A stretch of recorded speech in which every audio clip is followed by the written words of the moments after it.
Hi family, Marcia and I are driving down the road, and I was thinking about the class today. Here, say hi, Marcia. Hi, Marcia. No. Isn't she funny? Anyway, we're driving down the road, and I wanted to thank you for allowing us the time to get away. But I was also thinking about the class today, and the third section, I think it's called Clans and Cocoons, and the video that you'll watch if you haven't already, that is the deeper thought portion. And I just wanted to share a little bit of something that had happened to me a few years ago. Probably now it's been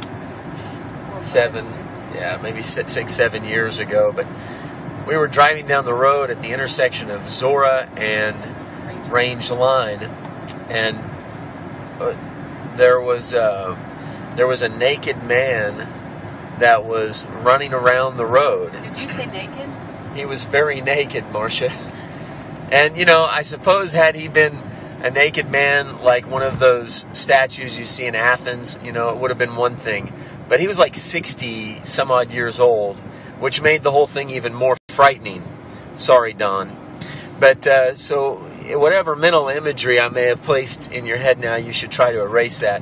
But this guy's running around the road. He's reaching into cars. He's trying to grab hold of people. He actually grabbed hold of some lady's hair at one point.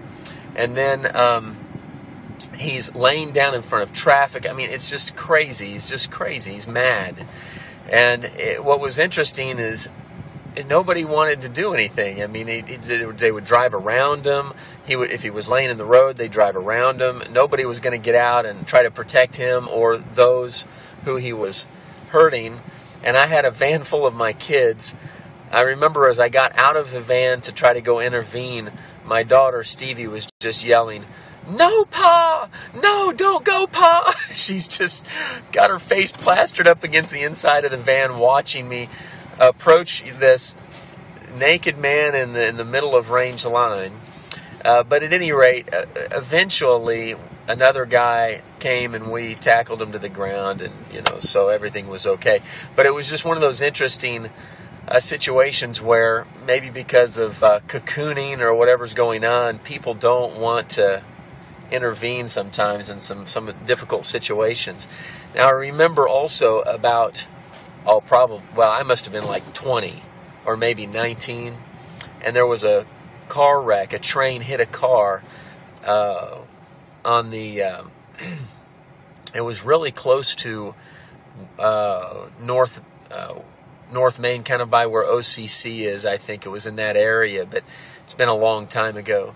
Anyway, the train broadsided this car, and it was strange because all of the people that were there were a lot of people that kind of gathered around, but they made this semicircle about 200 yards probably from the accident, even though you could see people, young men that were in the car, teenagers, trying to get out of the car, badly injured.